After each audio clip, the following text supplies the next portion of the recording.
Hello, welcome back to my channel. My name's Lauren, and if you're new here, I used to be a librarian. Now I talk about books on the internet, and for today's video, we are going to be talking about the books that I read this week.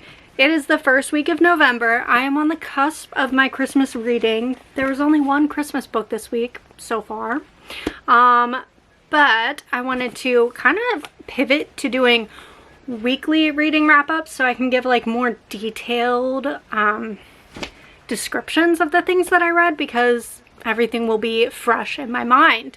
So first of all, I want to address the volume that I read, because that is 7 books. That's pretty good. So I work from home, and I oftentimes can listen to audiobooks when I am working, as long as I'm working on something that's super repetitive.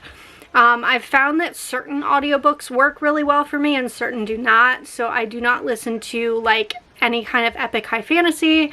I don't necessarily listen to like mysteries or thrillers at work. Anything where I have to be like super actively listening. I don't know if that makes sense, but I've found that like memoirs, nonfiction work, some nonfiction, if it's not too dense. Some memoirs, autobiographies, biographies, those work really well. Romance books work really well for me. Books that are basically Snicker bars or candy, things that you know what's going to happen, and so you're just along for the ride.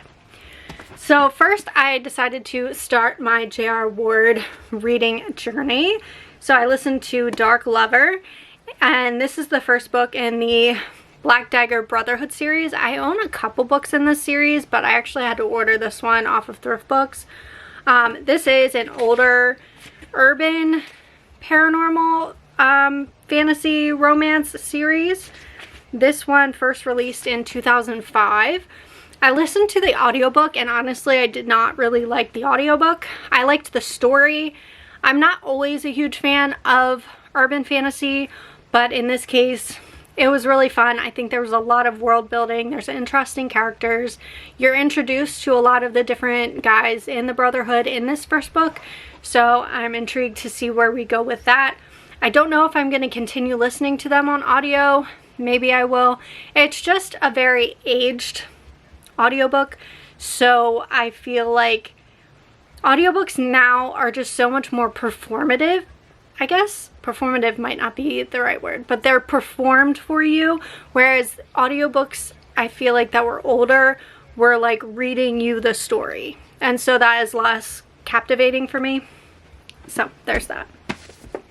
Next, these are not in the correct order. They're in like size order, so this is not the order that I necessarily read them in. But this was my physical read for the week, I started it I think in October, so it just kept going. I don't physically read as much as I would like. Typically when I get off work, like I have no idea what time does, but it just goes. So this is He Sees You When You're Sleeping by Alta Hensley. I was so kindly gifted this copy from Avon Books, and this was super out of my comfort zone. It is a stalker Christmas romance, and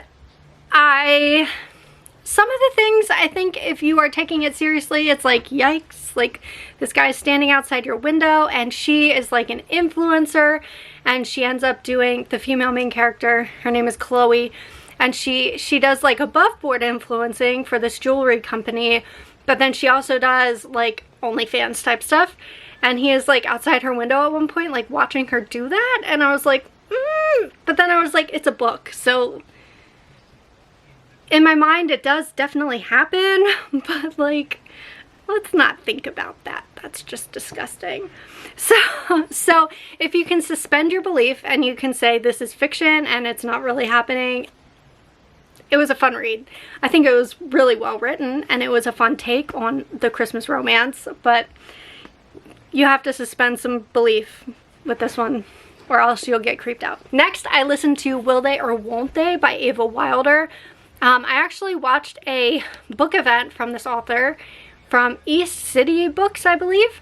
It was an online event, and the ticket was free, but then you could pay to get a signed copy of the book sent to your house, which I haven't gotten yet, obviously, because it was just Wednesday. But anyway, I'm gonna try and do some sort of video about virtual book events because I love them. As someone who is like, I'm not busy, but I don't live near anything, so like for me, when I get off of work at 5 o'clock, like, you want me to drive somewhere and get somewhere at like 6 o'clock? Are you kidding me? That's never gonna happen. But if an event starts at 6 and I don't have to go anywhere, I can make that happen. I was attending this virtual event and these people were talking and I was like, wait, I think I have that book. And so the book that I'm getting is her new release, which I do not have. Don't worry, I did not double buy that. But this was on my shelf and they said that it's well, the author that was interviewing her was like, it's Vampire Diaries coded. And I was like, say less, sign me up. So I listened to the audiobook of this one and it is definitely Vampire Diaries coded. We have our main female character Lila and our main male character Shane, and they are on this paranormal, does it say paranormal? Yes, paranormal TV show called Intangible, and they are like romantic partners on there, and then they have this thing on the side that they don't really tell anyone about, and they end up being like basically enemies, but enemies for no reason, because like you do in romance books, because they think that they hate each other. They do not hate each other. They think one of them hates the other one, that sort of thing. So there's really a lot of tension. If you like celebrity romances, this is great. If you like Vampire Diaries, it definitely gives Nina, and I was imagining Paul. I know she dated Ian, but like I was imagining Paul because like that's what the guy looks like. I really enjoyed this book. And I look forward to jumping into her new book. And her first release was How to Fake It in Hollywood, so I look forward to checking that out as well. Then I am almost done reading all of Abby Jimenez's backlist. So I listened to the Friend Zone and the Happy Ever After playlist because my audiobooks were finally available on Libby for these. So I am just waiting for the third book in this series, which is called, I do not know. We'll find out. I know it's yellow. So I listened to The Friend Zone first. This one I did not love at all.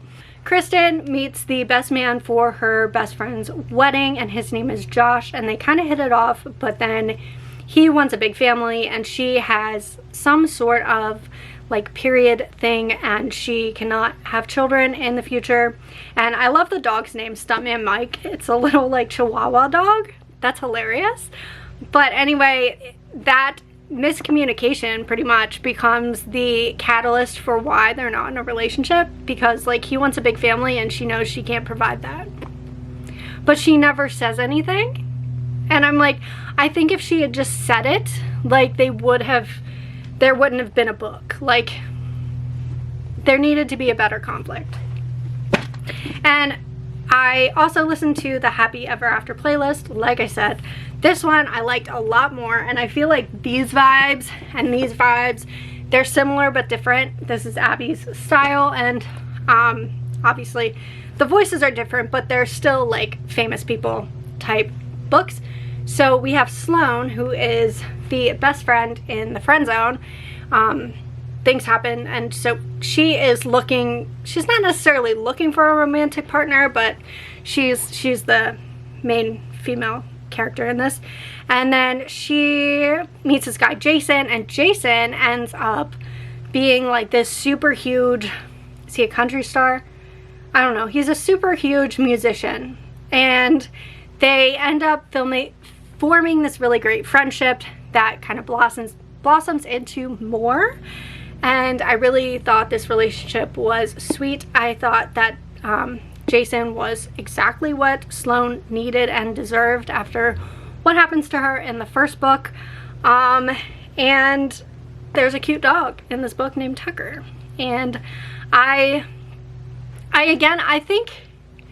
think Abby does a lot of like miscommunication in her books, or there are a lot of instances where like if you had just said something, I think it would have been fine type of situations that lead to a third act breakup, and I'm like, why is this happening? What the fuck is this? But I realize I'm reading a romance. We need conflict, we need a third act breakup, so it is what it is. But yeah, I liked this one a lot more. I loved the characters. I thought they had cute banter. I don't know, it was just a fun book.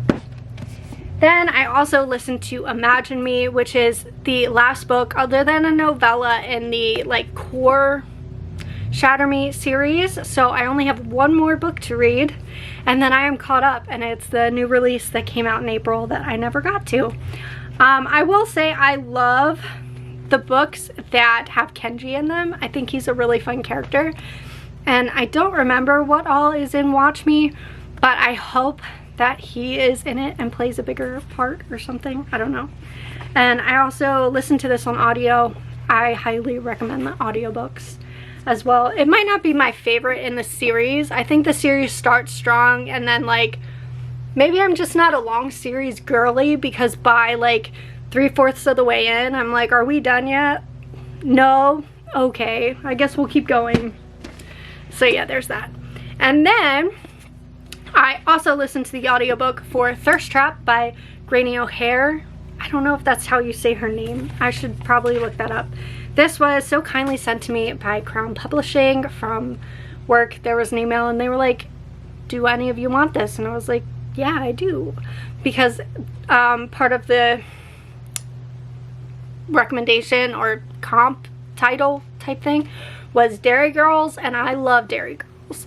So I listened to the audiobook. Like I said, I thought it was really well done. It was super fun.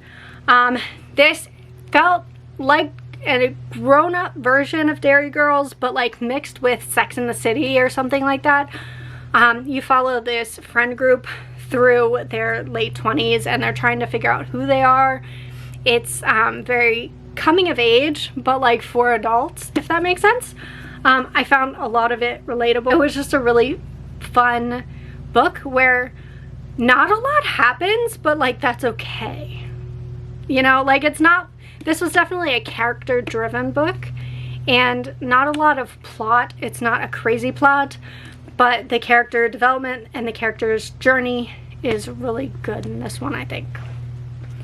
So those are all the books that I read the first week of November. I am hoping to keep this reading mojo going. I am bursting at the seams to start reading Christmassy books, so that might happen this week. Let me know down in the comments, do you like these weekly reading wrap-ups or do you like the monthly ones? I might try to do like both. Monthly will be more rapid fire and weekly will be more like thoughts about the books because they're fresh in my mind. So yeah, that's all I've got for today. Let me know what you started the month off reading, and if you want to let me know you were here but you don't have anything to say, leave me some kind of like leaf, turkey, fall emoji down in the comments, and I'll just see you in my next video. Bye for now.